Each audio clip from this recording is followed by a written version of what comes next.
akan bacakan. IF mengatakan, keluarga saya mengalami masalah keuangan hebat. Bermula dari ibu saya yang walaupun PNS, tapi diam-diam banyak berurusan dengan rentenir. Keluarga mengetahui setelah hutang membengkak sampai sekian, banyak sekali dia sebut angka. Bunga terus bertambah sampai sekian juta per bulan. Kami telah menjual banyak aset keluarga. Tersisa rumah yang sedang kami tempati sebab belum laku. Masalah tersebut sangat mencekik keluarga kami dari berbagai aspek. Kami ingin sharing pada Mbah Nun dan syukur-syukur ada kesempatan bisa dialog face to face. Ya, gitu, oke. Ini saya alami dan dialami oleh keluarga saya persis seperti itu. Ketika saya tamat SMA. Jadi terbelit hutang sampai tidak terhitung atau tidak terjangkau untuk kemampuan ekonomi kami, ya. Jadi hutangnya luar biasa banyak seperti Anda. Kemudian semua aset sudah dijual. Jadi ibu saya dan adik saya si Hamad itu tinggal tidur itu di tikar di salah satu kamar di tikar dan satu bantal yang sudah sangat kumuh itu. Dan tidak punya meja kursi, tidak punya lemari, tidak punya, sudah dijual semua. Termasuk kayu-kayu dari sebagian dari rumah kami itu sudah dijuali semua. Jadi kita betul-betul sudah kehabisan segala sesuatu. Dan ketika itu saya selesai SMA, Cak Fuad menyelesaikan sarjananya di IAIN, Cak Mif kuliah di farmasi dan langsung berhenti. Saya juga langsung berhenti. Terus adik saya 2 orang, Cak Nas sama Cak Dil juga langsung berhenti sekolah. Jadi apa yang Anda alami itu dulu juga pernah menghentikan hidup kami. 100% kami berhenti dan kami berpikir, kami 15 bersaudara. Upama saiki iki wong 15 ki nyambut gawe genah we ya. Kuwi duite dikumpulke nggo manyaur utang ya ora cukup. Tetap tidak cukup. Seandainya kami ber-15 itu sudah gede semua, punya kerjaan yang mapan semua, terus gajinya dipakai, ditumpuk untuk membayar utang itu pun tidak cukup. Jadi gimana kami bisa keluar dari situ? Bahkan sertifikat rumah kami yang di Padang Bulan itu juga sudah bukan milik kami lagi. Sudah hilang entah kemana. Karena di akhir hidupnya ayah saya juga hutang sangat banyak. Termasuk sertifikat rumah di Menturo di Padang Bulan itu kan sudah berada di salah satu bank tidak resmi di Sidoarjo. Yang kemudian ayah saya pinjam uang dengan melepas sertifikatnya. Kemudian pulang bawa uang, sertifikatnya ditinggal di bank. Terus ayah saya kecelakaan, jadi ayah saya hilang, dipanggil Allah, meninggal. Terus uangnya ya hilang, sertifikatnya ya hilang. Kan begitu. Jadi saya mengalami persis seperti Anda, atau bahkan mungkin lebih mengerikan gitu ya. Tapi kemudian kalau dicari jawabannya apa? Jawabannya ya tadi itu istiqomah. Ya. Terus mendekat kepada Allah, mengerjakan apapun yang bisa dikerjakan. Jadi Cak Fuad sama Cak Mip itu kerja nyetensil.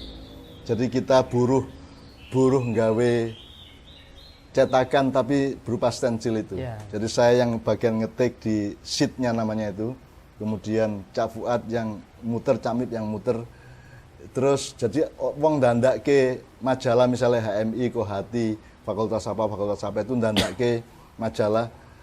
Jadi kami ngetik, terus kami nyetensil, terus kami numpuk kertasnya dijilid, dicek lagi. Dan itu yang kerja Cak Mip, Cak Fuad saya. Ya, saya mulai bisa nulis antara lain karena redaktur majalah kampus ini kadang-kadang kurang tulisannya terus diserahkan ke kami. Akhirnya saya nulis untuk kelengkapan majalah itu. Itu kami alami, itu hanya untuk bertahan hidup. Dan kita tidak punya bayangan bagaimana mengatasi hutang segitu banyak. Tapi wallahu alam ya, Allah itu maha besar, Allah maha penyayang, Allah maha dermawan. Jadi jawabannya adalah istiqomah terhadap kehidupan. Jawabannya adalah apa yang Anda bisa kerjakan. Dengan setekun mungkin, sesungguh-sungguh mungkin. Udah, nanti Allah yang akan mengatur manajemen, itu yang namanya wallahu hasbuh. Mayyatakillah yaj'al lahu makhrajan wa yarzuqhu min haitsu la yahtasib. Wa may yatawakkal 'ala Allah wa huwa hasbuh. Jadi Yang penting kita tawakal tiap hari, Allah berjanji, Allah hasbu, Allah akan memanage dari hasil kesungguhanmu itu menjadi apa? Jadi akhirnya terbayar hutang itu. Sedikit demi sedikit. Saya tidak bisa menceritakan detail, tapi pokoknya kuncinya itu adalah istiqomah, sidik, ya, bersungguh-sungguh, dan Allah hasbu, Allah memanagenya, Allah menjadi manajernya kan begitu. Gitu kira-kira. Ya saya tidak bisa menjawab kecuali saya punya uang sejumlah atau lebih dari yang Anda sebut tadi, itu terus saya kasih Anda. Ya kalau itu kan bukan jawaban. Iya, buat saya sama teman-teman di depan Iya, ini ya. ya mending untuk biaya nikahnya Ale ya. Kan? Ya. Oke. Tambahan sedikit itu, tapi tetap siap dengan jer basuki mau beo ya. Iya. Jadi kalau untuk dapatkan basuki atau kesejahteraan atau sukses itu Anda harus siap untuk membayar biayanya. Nah, Kalau istilah sekarang ada cost-nya. ya, gitu. ya, mau beo itu artinya ada cost-nya, yo, ada resikonya, gitu. Masa Anda nuduk dengan palu aja pakai energi kok, mau beo-nya gitu kan. Iya. Nah sekarang kan di antara kami 15 bersaudara yang berhasil sekolah pada itu hanya Cak Fuad. Dia sarjana Fakultas Adab IAIN Sunan Kalijogo Jogja. Cak Mi berhenti tengah jalan. Jer basuki mau boynya itu jangan lupa, itu saya berhenti sekolah. Kan saya Fakultas Ekonomi. Saya 1 semester berhenti. Itu alasannya seolah-olah alasan ideal ya. Padahal memang tidak punya duit untuk bayar SPP ya. Tidak punya. Terus Cak Nas, Cak Dil berhenti sekolah. Adik saya 2, Cak Nas berhenti sekolah betul-betul. Jadi Cak Nas, Cak Dil itu kan hanya SMA. Nah, Cak Nas masih melanjutkan di PGRI apa gitu. Habis itu setelah kita bangkit, setelah kita bangun. Tapi beo yang paling utama ketika kita punya hajat atau punya Harga diri. Harga Gimana diri, itu rasa penjelasannya? malu, rasa Harga malu. diri, rasa malu. Karena keluarga saya itu dulu keluarga yang paling kaya di desa saya. Ayah saya itu kerja di pabrik beras milik kakaknya mbah saya.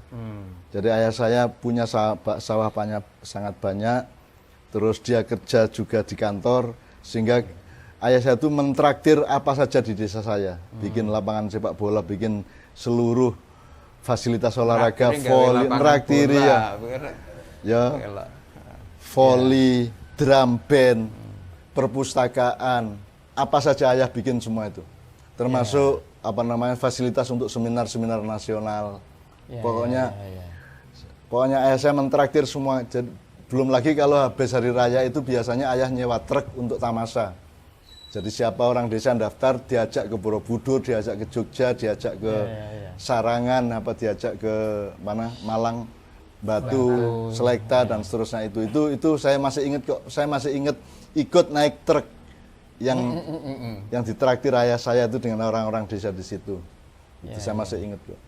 Nah, jadi kemudian ayah saya terjadi politik nasional di mana PKI dimenangkan oleh Bung Karno, Nyun Sewu, dibanding Masumi. Masumi kan dibubarkan. Sementara PKI tidak dibubarkan waktu itu. Ketika Bung Karno, saya tidak nyalain Bung Karno ya. Tapi intinya adalah semua orang Masumi, termasuk kakek saya itu kemudian diberangus habis lah. Ya di penjara, dihabiskan ekonominya sehingga ayah saya jatuh miskin. Jadi kalau ngomong korban politik, keluarga saya itu korban politik. Termasuk termasuk pemuda-pemuda Hizbullah yang ansornya Masumi kan kemudian dibuang ke seluruh Indonesia. Jadi nek guru kayak dikon mulang ning Lampung, pon ning Bengkulu, pon ning di Singado dan seterusnya gitu. Jadi pokoknya ada semacam persaingan politik yang membuat kami menjadi korban ekonomi. Dan saya sempat kok mengunjungi kakek saya itu di penjara Jombang. Ya. Nah sejak itu ayah saya kemudian jadi mengganggu mertuanya. Jadi mbah saya itu punya sawah banyak, akhirnya kan dipakai termasuk untuk nyekolahkan, untuk macam-macam, sampai akhirnya jatuh miskin luar biasa. Ayah saya jatuh miskin luar biasa, dan ketika ayah saya meninggal kecelakaan di Sidoarjo, ibu saya luar biasa miskin. Seperti yang saya ceritakan tadi, jangankan meja kursi, dipan untuk tidur aja tidak ada. Sudah tidak punya apa-apa sama sekali. Dan itu saya ingat betul ketika itu saya sudah di Jogja. Betul-betul tidak punya apa-apa. Jadi bagaimana akhirnya bisa membayar itu semua itu ya karena menurut saya pokoknya dilakoni wae sing apa sing kowe iso kowe apik. Ya nek harus dipenjara dipenjara. Karena ayah saya juga ditangkap. Tapi mawabeonya adalah ibu saya datang ke kantor polisi untuk mengambil ayah saya. Jadi ibu saya datang ke kantor polisi, ayah saya kan ditahan. Terus ibu saya datang ke kantor polisi, Pak, bojo kula kali kula niku padha sak wong. Dadi sakniki kula ganteni, niki ayah arek-arek cek nyambut gawe mulih gawe anak-anake, kula tak sing mriki. Itu ibu saya. Mergo bojoku kali kula niku sak wong. Gitu, satu orang. Jadi bisa saling menggantikan. Iya, bisa saling menggantikan. Jadi Ya Allah. jadi kami mengalami itu semua itu termasuk yang disebut jerbasuki ya, mowobeo ya. Mowobeonya itu banyak sekali. Gitu. Ketika itu berlangsung G30S dan seterusnya dan itu berada di tengah-tengah itulah semua Ya, proses kami. situasi secara katakanlah makro itu juga sangat berat gitu ya Mbak. Sangat waktu berat, itu. ya sangat berat. Tapi Tapi saya tidak ngundat-undat ya, saya tidak mempersalahkan Bung Karno, tidak menyalahkan siapapun. Tapi pokoknya intinya kan kita fokus ke bagaimana tadi. bangkit dari Iya. ini. Yang bisa membangkitkanmu hanya Allah. Ya sekarang lakukan apa yang bisa dilakukan, terus berdoa banyak-banyak, ditingkatkan ibadahnya, baik sama orang, dan ikhlaslah dalam posisi terhina. Karena saya dulu ketika mengalami itu semua, saya, Cak Mif, Cak Fuad itu tidak berani pulang ke Menturo dari Jombang naik becak. Karena kalau kami sampai naik becak dari Jombang ke Menturo itu akan diejek orang. Alah dapuran utangi sak berkerek becak barang. Kan gitu kan. Naik becak itu Sebuah kemewahan. privilege itu apa? Sebuah kemewahan dan Iya, orang desa kemewahan. akan pasti ngerundel lah dapurane wong melarat utangi gak iso mbayar kadek becak bareng, kadek numpak becak bareng. Jadi saya kalau pulang ke Jombang Hel Iya. itu selalu malam hari.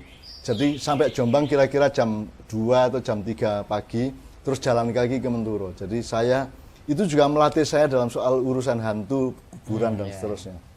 Cak Nas itu karena kalau pulang mengajar di Kirian itu selalu malam, maka Cak Nas itu dari takut hantu menjadi tidak takut hantu.